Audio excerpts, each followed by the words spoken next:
right. GM everyone. Thanks for joining us. I'm Titus. I'm the VP of Go-to-Market at Civic. I'm the host of the Identity Unleashed podcast. And this is a show where we discuss the latest and the greatest happening at the intersection of digital identity and blockchain. Now, if you haven't already, hit the like button, use the subscribe button on YouTube, follow us on X, on LinkedIn, or on your favorite podcasting platform to stay up to date with the latest episodes, updates. It does help us grow. Now, before we begin, a little bit about Civic.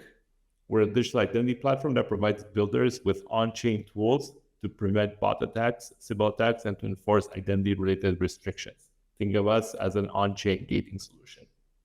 Now, today I'm excited because we're going to talk about identity as the ultimate cheat code in Web3 gaming. Now, Web3 gaming is far more advanced than you may know. It's like more than you can do in Web2. For that, we've invited Karthik, the co-founder of Honeycomb Protocol, to talk about this growing sector and to understand how identity can improve user experience, can improve gamer experience, and also help builders build more effectively. I'm ready to hear more. So without further ado, Karthik, please introduce yourself and talk to us about Honeycomb as well. Hello, everyone. Thanks for tuning in today. So yeah, just a little introduction. My name is Karthik. I'm one of the co-founders of Honeycomb Protocol. We've been building on Solana since 2021. We were originally a venture studio, then we rolled over to Honeycomb. We had been building a lot of games and we really wanted to kind of streamline that developer experience. So it was kind of a natural segue for us. I guess I can go ahead and give a quick intro also on Honeycomb. So when we were building a lot of these games in our venture studio, we saw a large opportunity to build a toolkit.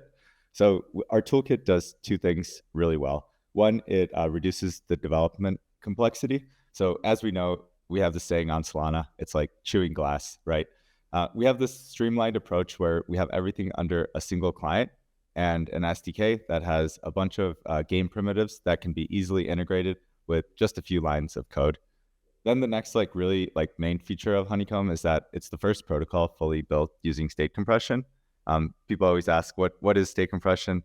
Well, it's a way to really scale the thing called concurrent Merkle trees.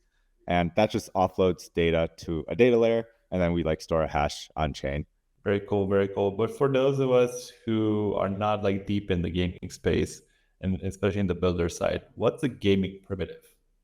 Oh yeah, so we have these different modules in Honeycomb Protocol. Shadow Signer, Asset Manager, which has your resource manager, your character manager. So all of these game primitives, we think of them as new unlocks in revenue models. If you think of digital identity, right? What does that mean for a player? Well, it means you kind of have ownership of your all of your actions in game, and then you can create referral systems, for example, which other projects can utilize. So that's what we think of primitives as new revenue models and streams for games itself. Gotcha.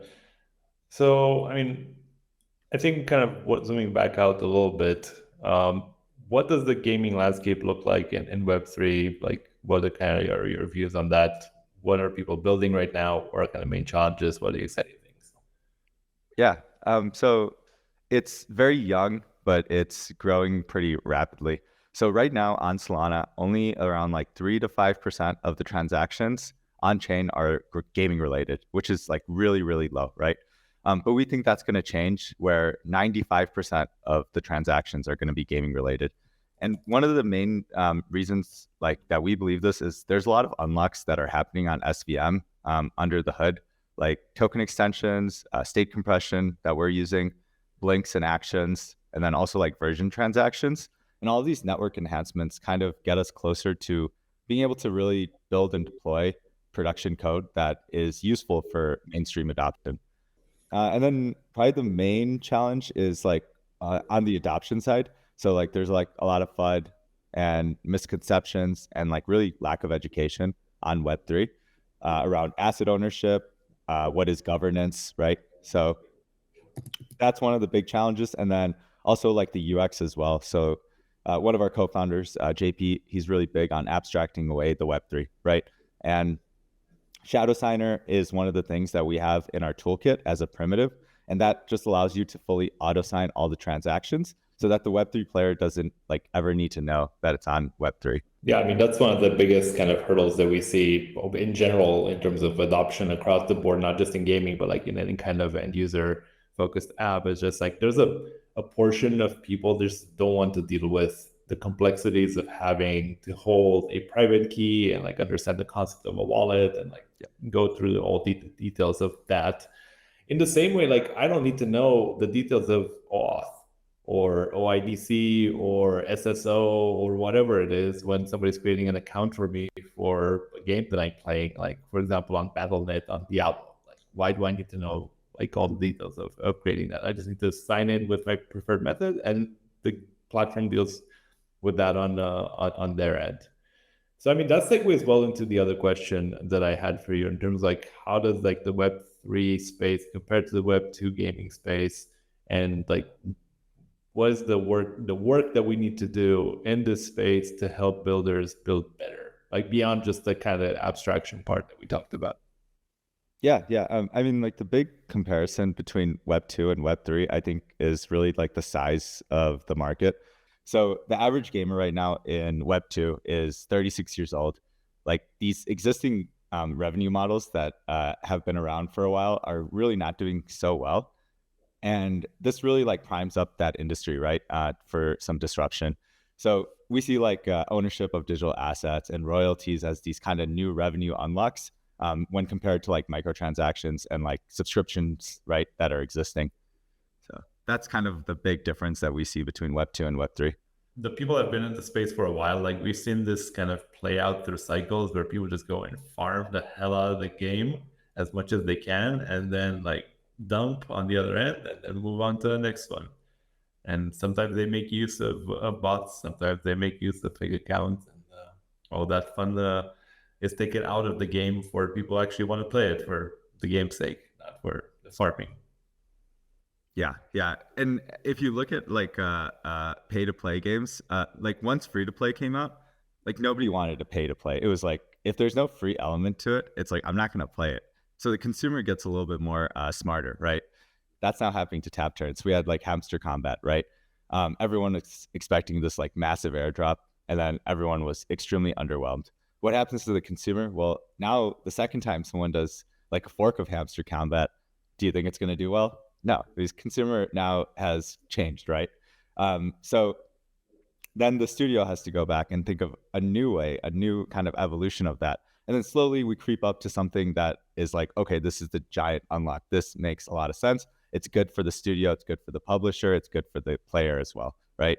And that's the last one is the most important part. It has to be really good and healthy for the consumer. Then it's something that can, be sustainable.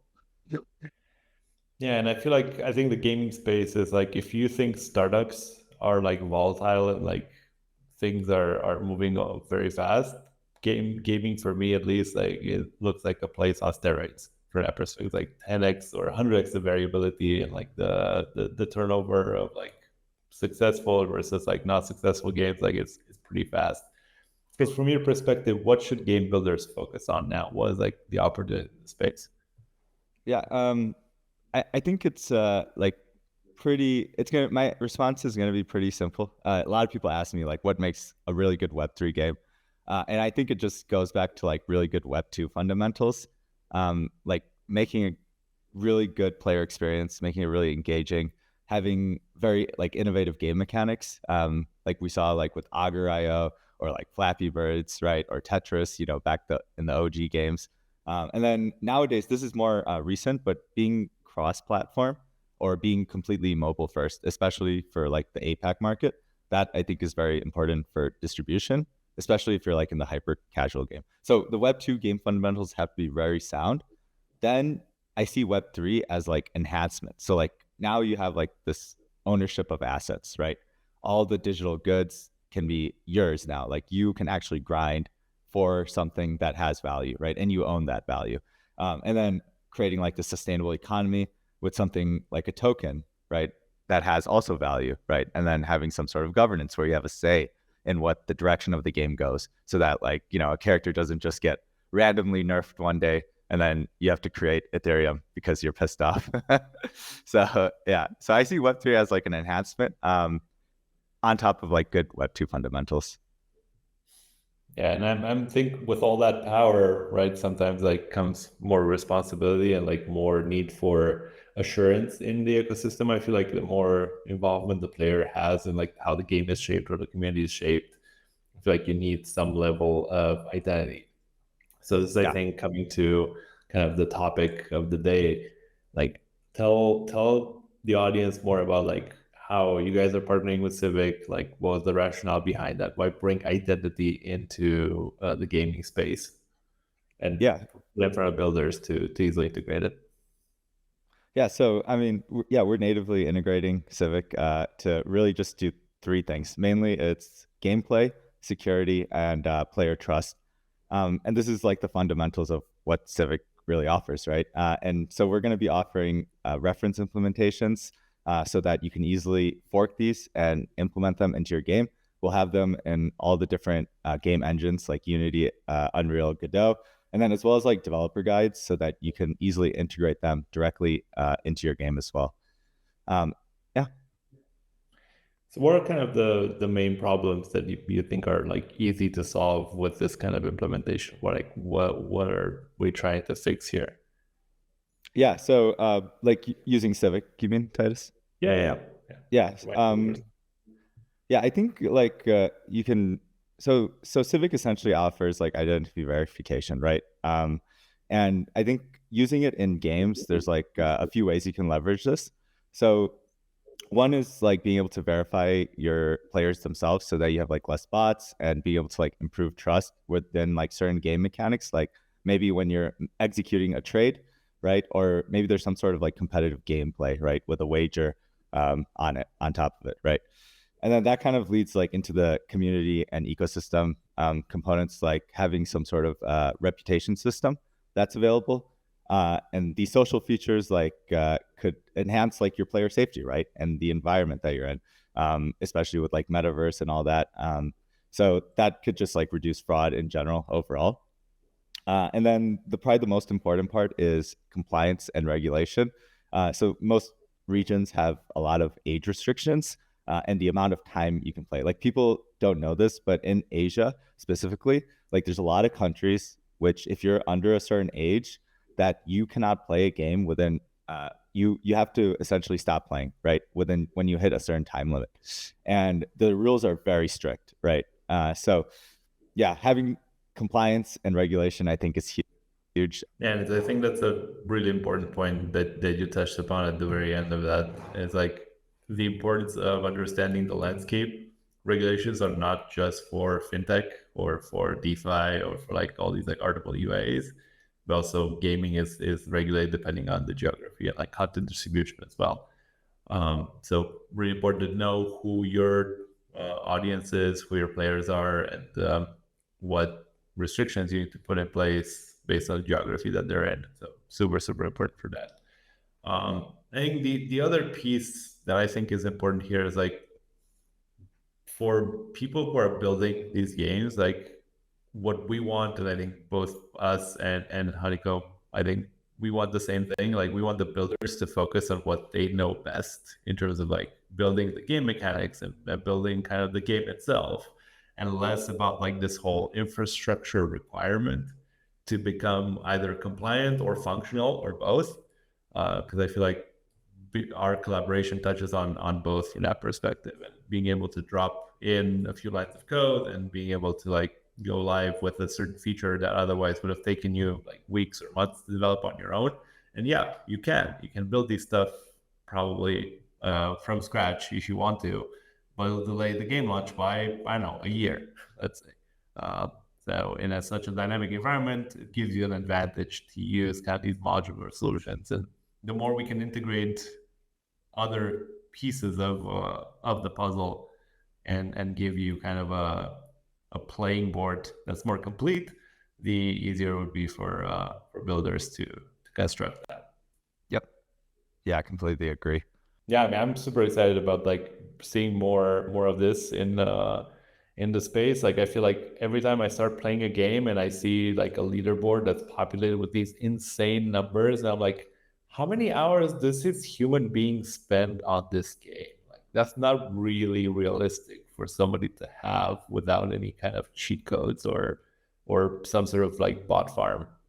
I mean, this was like even back in 20 years ago, or like text-based games on online at the very, very early days of that.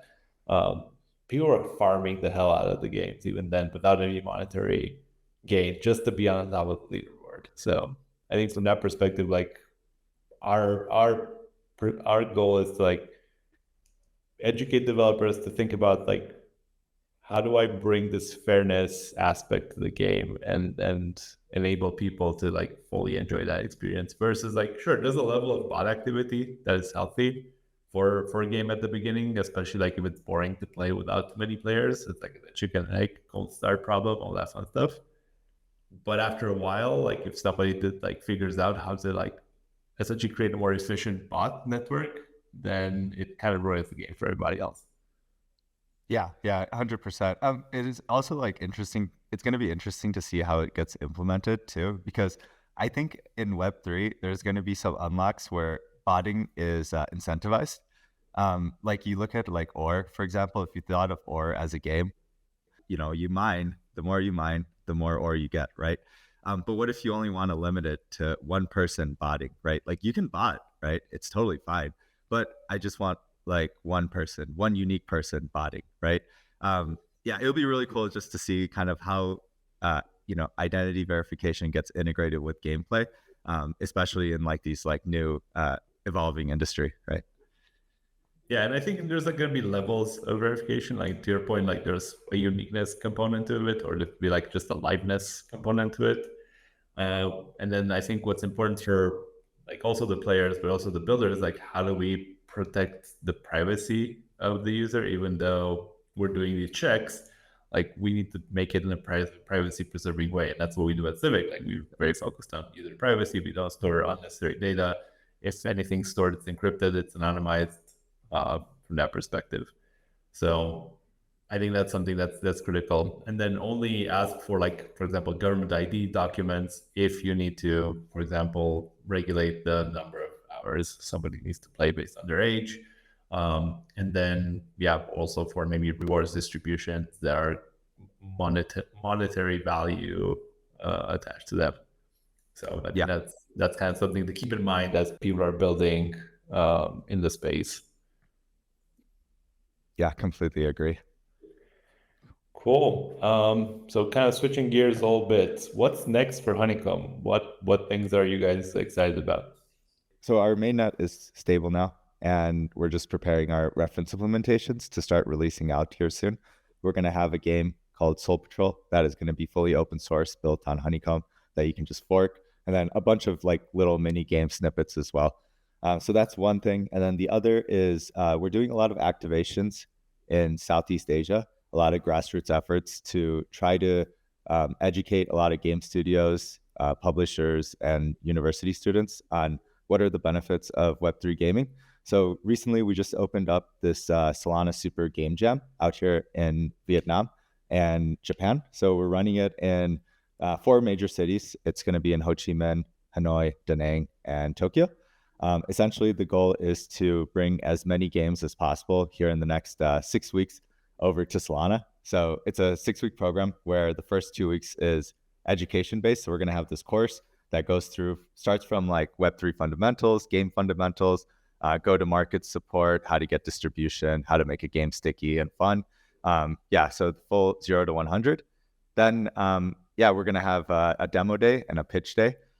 From there, we're going to take a few projects through an incubation period of 2 months. Make sure you sign up. It's called the Solana Super Game Jam. You can check it out on our Twitter account. So we're going to be rolling out an incentive program for people to use Civic on-chain inside specific hackathons and developer programs. So one of those programs is the one Honeycomb is running. So we're very happy to be partnering with them. So builders won't have to think about kind of the startup costs for issuing passes on chain inside their game for a little while. We'll release all of the details in the next week or so. But we're very excited to support like people building early on. We know how like important it is to get off the ground and get that initial kind of flywheel turning. So basically making it easier for builders to build. Anything else, Karthik, you want to share with the audience that we haven't touched upon?